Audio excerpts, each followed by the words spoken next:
Hello students, आज की class में आपका स्वागत है।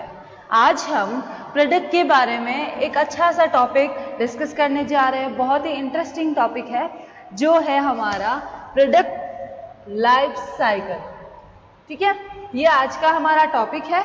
तो चलिए इस पर बात करते हैं कि प्रोडक्ट लाइफ साइकिल उत्पाद जीवन चक्र, यहाँ हिंदी में भी लिख लेते हैं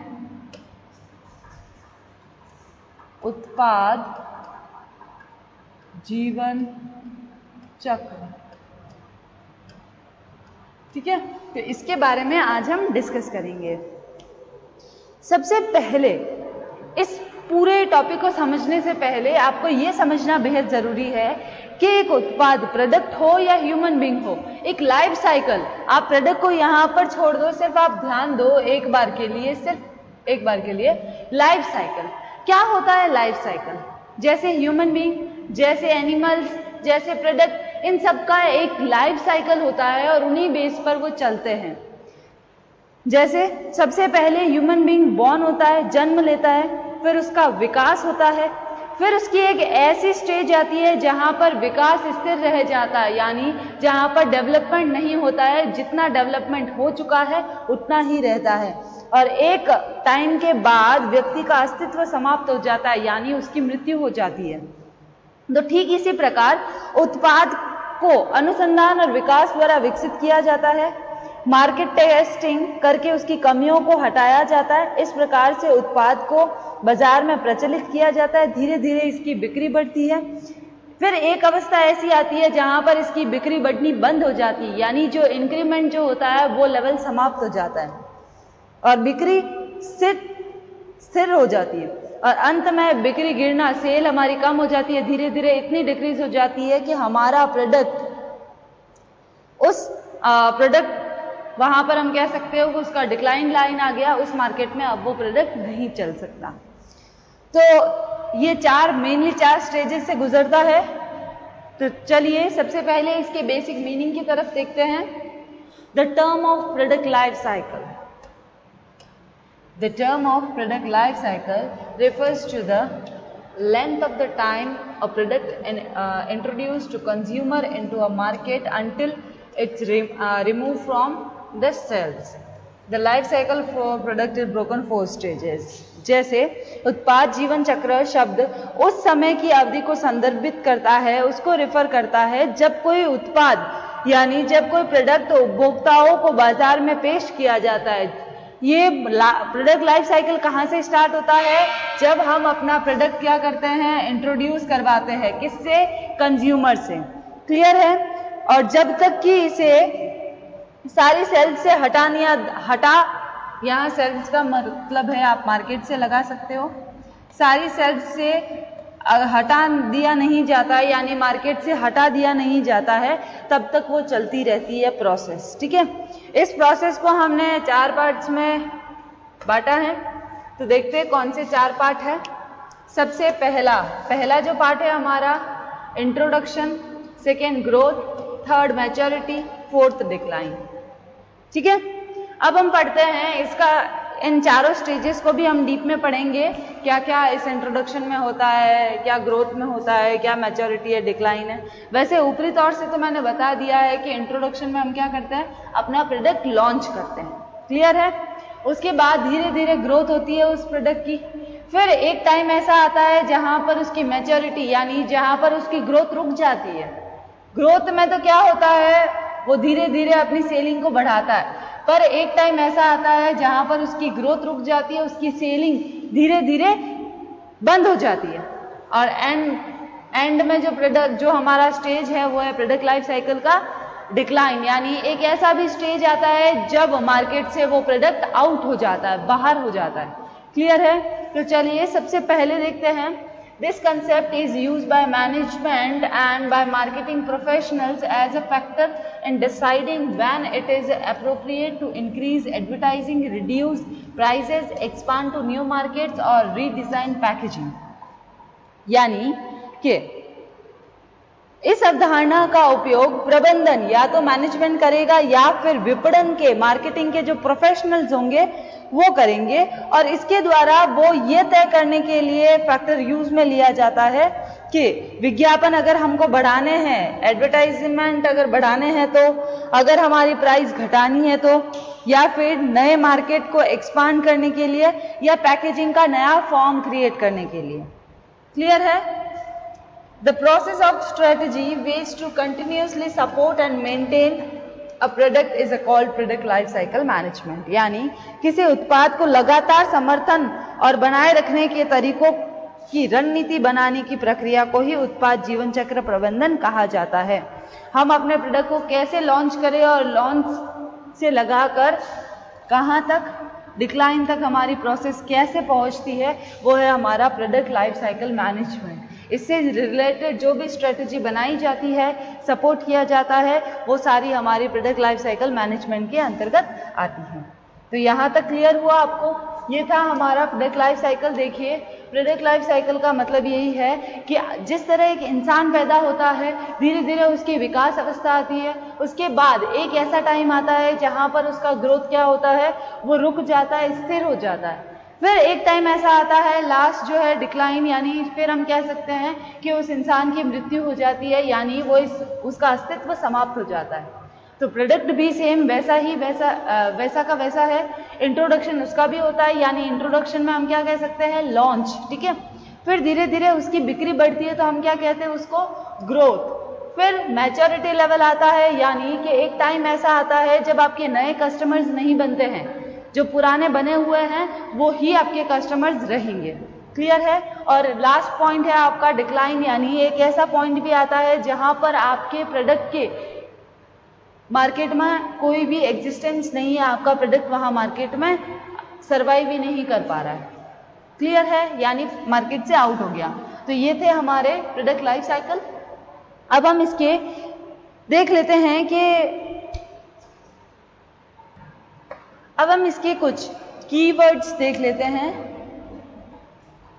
की पॉइंट्स देख लेते हैं। की points of product life cycle. ठीक है, अब हम इसके बारे में बात करते हैं। तो सबसे पहला जो की पॉइंट है वो ये है, a product life cycle, a product life cycle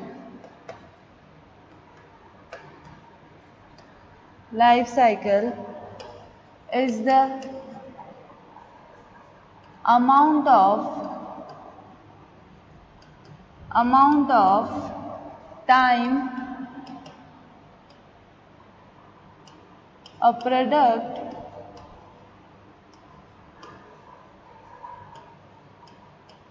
goes from being introduced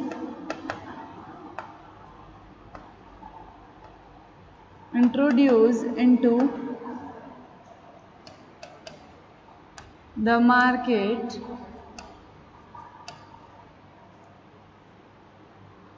until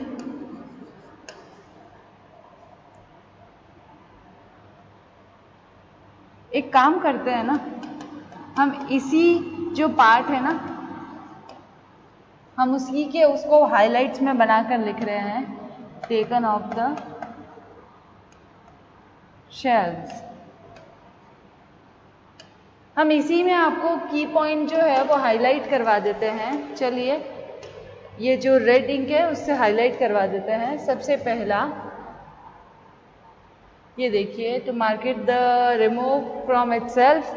फिर है हमारा the life cycle as a 4 stages, second point हमारा ये। एंड थर्ड है concept of decision making and pricing and promotion to expansion और cost cutting. ठीक है, ये वाला हमारा थर्ड पॉइंट हो सकता है। और newer more successfully product push older one out of the market. ठीक है, अब हम देखते हैं आगे, how product life cycle work, कैसे काम करता है ये। उसके बारे में भी देख लेते हैं। चलिए, product like people,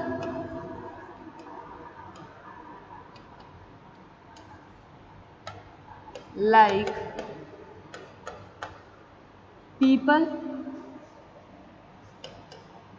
have life cycle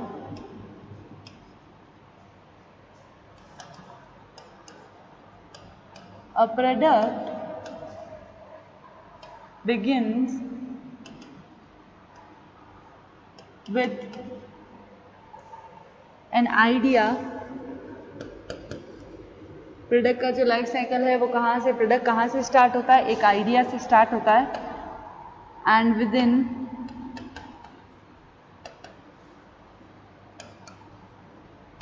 the confine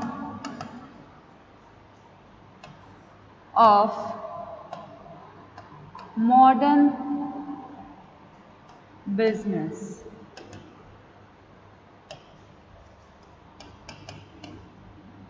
it isn't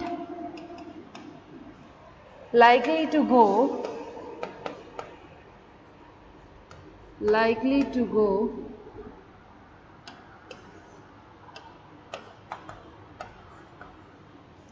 go further until it undergoes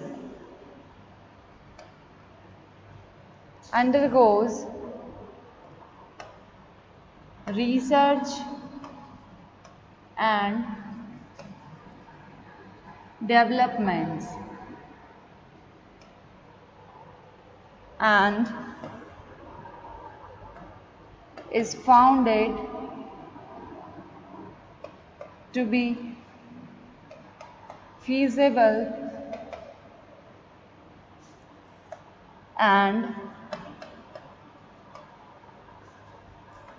potentially profitable at the point the product is produced, market and roll out। अब हम आगे बात करते हैं कि प्रोडक्ट लाइफ साइकिल कैसे work करता है। ठीक है, चलिए, a product like people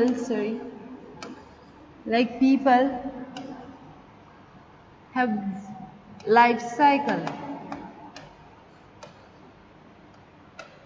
product भी आम लोगों की तरह लाइफ साइकिल उसकी प्रोडक्ट की भी वैसी ही होती है जैसी आम लोगों की है। A product begins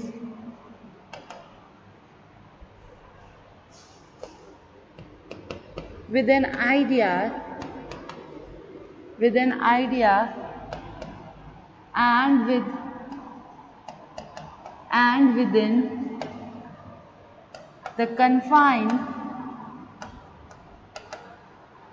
confines of modern business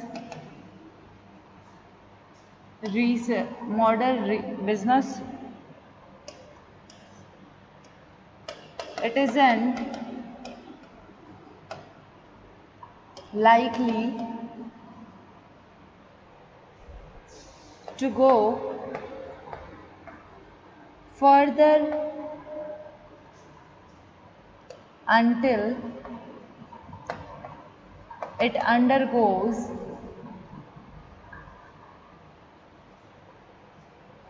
research and development। जब तक हम अपनी प्रोडक्ट की रिसर्च एंड डेवलपमेंट नहीं सोचते, रिसर्च और हमारे विकास और अनुसंधान के स्तर से नहीं गुजरते हैं, तब तक वो प्रोडक्ट क्या होगा, लॉन्ग टाइम तक मार्केट में सरवाइव करने की पोजीशन में नहीं होगा। क्लियर है? And is found to be feasible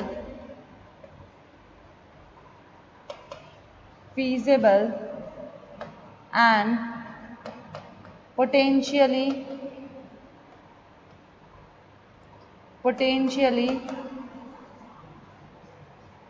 profitable, वो लाभदायक सिद्ध हो सकता है जब अगर हम प्रोडक्ट को रिसर्च एंड डेवलपमेंट के स्टेप से गुजारे तो। क्लियर है यहाँ तक? अब हम आगे बात करते हैं। आगे जो हमारी प्रोडक्ट की जो हमारी ये जो स्टेजेस थी ना, ये तो सबसे पहले हम लेते हैं इंट्रोडक्शन स्टेज। ठीक है, चलिए हेडिंग डाल देते हैं हमारी इंट्रोडक्शन। ठीक है, चलिए अब ये क्या कहता है, सबसे पहले इंट्रोडक्शन को हिंदी में कहते हैं बाजार परिचय अवस्था। ठीक है, ताकि आपको हिंदी में भी कोई दिक्कत नहीं आने वाली है। चलिए, this phase generally includes a substantial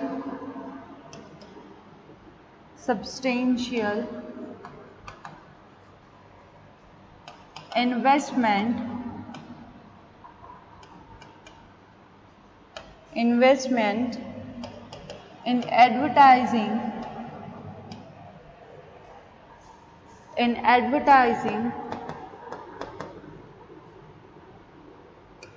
and a marketing campaigning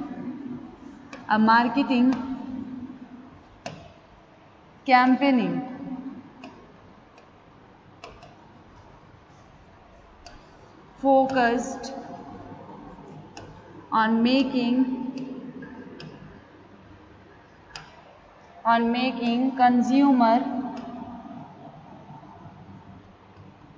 consumers aware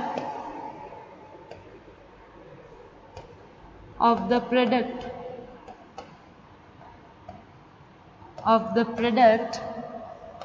and its benefit.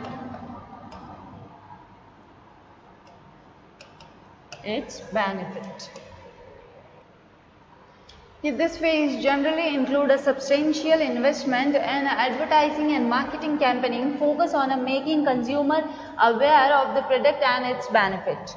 इस इंट्रोडक्शन पार्ट में, इस स्टेज में आमतौर पर विज्ञापन पर पर्याप्त निवेश और उपभोक्ताओं को उत्पाद और उसके लाभों के बारे में जागरूक करने पर केंद्रित एक विपणन अभियान शामिल होता है। यहाँ पर इंट्रोडक्शन स्टेज में हमारा मोटिव यही होता है कि हम अपनी प्रोडक्ट की कैंपेनिंग करें, मार्केटिंग करें, एडवर्टाइजिंग करें, जिससे हम ज़्यादा से ज़्यादा कंज्यूमर अपने प्रोडक्ट के बना सकते हैं और हमारे प्रोडक्ट को कंज्यूमर तक उनकी इंफॉर्मेशन, उनके बारे में जागरूकता पहुंचा सके। और साथ ही साथ हमारे बेनिफिट को मद्देनजर रखते हुए हम कंज्यूमर को भी बेनिफिट प्रोवाइड करवाने के लिए इस इंट्रोडक्शन पार्ट का, और क्या बेनिफिट है, कैसा प्रोडक्ट है, इन सारी जानकारियों को प्राप्त करने कस्टमर तक देने हेतु ये इंट्रोडक्शन पार्ट होता है। तो चलिए, इसमें जैसे आप कह सकते हो कि इसमें हमेशा जो कॉस्ट होती है वो कैसी होती है, कॉस्ट जो होती है वो हाई होती है, क्योंकि इंट्रोडक्शन पार्ट होता है इसलिए कॉस्ट हमेशा हाई होती है। और साथ ही वितरण सीमित और लाभ की संभावनाएं भी बहुत कम होती हैं। प्रॉफिट की पॉसिबिलिटीज बहुत कम होती है, क्लियर है यहाँ तक? ये था हमारा इंट्रोडक्शन। अब हम आगे बात करते हैं ग्रोथ की। ग्रोथ जो हमारा सेकेंड स्टेज है उसकी बात करते हैं। क्या होता है ग्रोथ? यानी विकास अवस्था। ठीक है, उसकी बात करते हैं। इसमें क्या होता है, चलिए, if the product is a successful, condition पहले ही आ गई है, if the product is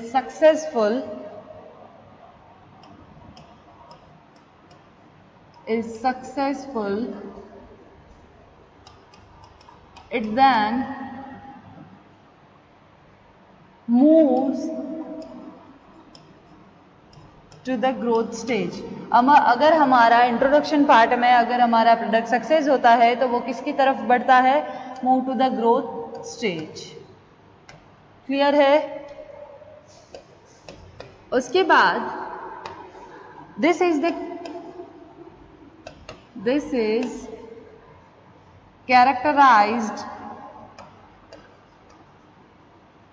characterized by growing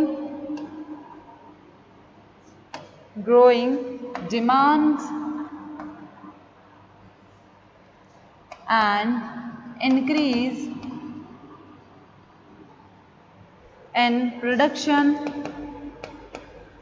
growth stage में आता है तो हमारे प्रोडक्शन को भी इंक्रीज करना पड़ता है, डिमांड भी बढ़ती है प्रोडक्ट के लिए, एंड एक्सपांशन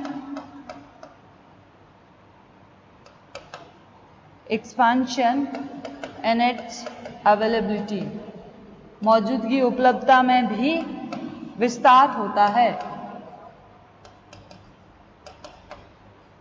देखिए, if the product is successful then it is moves to the growth stage. This is the characterized by growing demands, increased production, expansion, availability। यानी कि यदि उत्पाद सफल होता है तो यह विकास के चरण में चला जाता है। यह बढ़ती हुई मांग, उत्पादन में वृद्धि और इसकी उपलब्धता में विस्तार की विशेषता है। क्लियर है यहाँ तक? देखिए, इस अवस्था में जनता को उत्पाद की जानकारी हो जाती है तथा उसकी बिक्री तेजी से बढ़ने लगती है। सेल्स में जो भी इसकी डिमांड होती है वो बढ़ती रहती है। यदि उत्पाद से प्राप्त होने वाला लाभ आकर्षक प्रतीत होता है तो नए कॉम्पिटिटर भी फॉरेन मार्केट में एंटर होने लगते हैं। इस पर जो गुड्स है उसके प्रमोशन को लेकर हमारे लिए हमारा जो सेंटर्ड होता है वो प्रमोशन के लिए जो भी डिमांड, जो भी एडवर्टाइजिंग, जो भी मॉडर्न तरीका यूज किया जाता है, पूरा ध्यान हमको उस पर लगाना होता है। इस अवस्था में कंपनी के एडवर्टाइजिंग के धैर्यवाकी यानी बाय माय प्रोडक्ट होना चाहिए। यानी कि ग्रोथ स्टेज में आकर आपको क्या कहना है प्रोडक्ट के रिगार्डिंग, जैसे जो टैगलाइन होती है ना वो हम कह सकते हैं बाय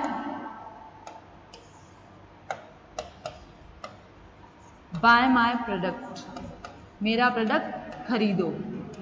ठीक है, मेरे उत्पाद को खरीदो होना चाहिए। वितरकों की संख्या में तीव्र गति से वृद्धि होने लगती है। अधिकतम लाभ प्राप्त करने के लिए कंपनी उस समय तक अधिकतम मूल्य रखेगी जब तक उसे ये विश्वास नहीं हो जाता कि मूल्यों को कम करने से बाजार में बहुत विस्तार हो जाएगा। यहाँ पर प्राइस कैसी रख सकता है? वो बढ़ाकर रख सकता है, क्योंकि जब उसके कस्टमर्स बन जाएंगे तो वो प्राइस, अगर उसकी क्वालिटी, उसका कस्टमर का जो ट्रस्ट है वो उसके प्रोडक्ट के रिगार्डिंग धीरे धीरे और बढ़ता जाता है, जिसकी वजह से अगर वो प्राइस हाई भी रखता है तो कस्टमर उसके प्रोडक्ट को खरीदेंगे। क्लियर है? ये हमारा है सेकेंड स्टेज ग्रोथ। अब हम थर्ड बात करते हैं मैच्योरिटी की। जो थर्ड स्टेप था वो हमारा क्या था? मैच्योरिटी।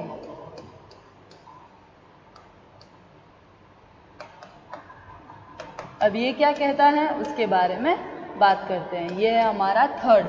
ठीक है, इसको हम कह सकते हैं हिंदी में बाजार परिपक्वता अवस्था। एक सेकेंड, बाजार परिपक्वता अवस्था।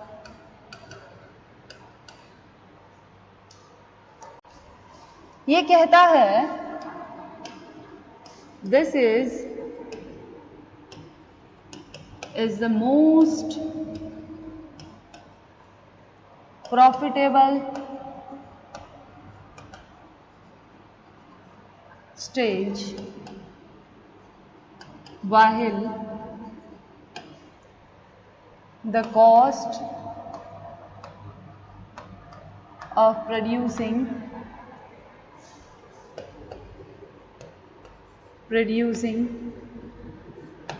and marketing declines। यानी कि this is the most profitable stage while the cost of producing and marketing decline, यानी यह सबसे अधिक लाभदायक चरण है जबकि उत्पादन और विपणन की लागत में गिरावट आती है। ठीक है, ये कहता है कि यदि उत्पाद इस अवस्था में पहुंच गया है, यानी उसने प्रतियोगिता की चरम सीमा पर वो पहुंच गया है, वो हाई कंपटीशन पर पहुंच गया है, इस कारण विभिन्न निर्माताओं को विपणन और विक्रय संवर्धन में काफी व्यय करना पड़ता है। जो प्रोड्यूसर होते हैं वो अपनी मार्केटिंग एक्टिविटीज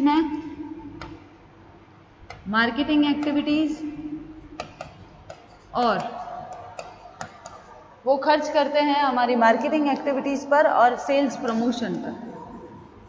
सबसे ज्यादा एक्सपेंस करना पड़ता है, ठीक है, ताकि उनके ब्रांड की जो डिमांड है वो बनी रहे। लेकिन बहुत ज्यादा कंपटीशन होने की वजह से जो ब्रांड की डिमांड है वो धीरे धीरे गिर जाती है। इन दोनों के परिणाम यह होता है कि हमारे प्रॉफिट जो होते हैं, प्रॉफिट्स क्या होते हैं, हमारे प्रॉफिट भी डाउन होने लगते हैं, यानी लो होने लगते हैं, गिरने लगते हैं। क्लियर है यहाँ तक? तो ये हमारी थी मैच्योरिटी स्टेज। अब हम हमारी जो लास्ट स्टेज है उसके बारे में बात करते हैं। लास्ट स्टेज है हमारी डिक्लाइन।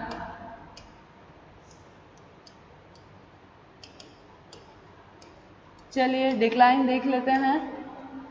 इसको हिंदी में कहते हैं बाजार पतन अवस्था।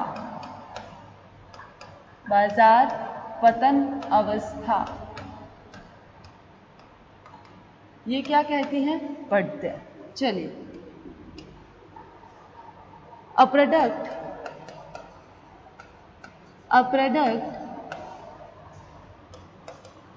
takes an increase competition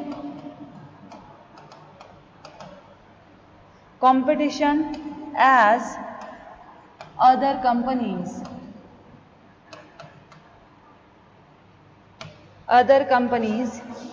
emulate its enhancement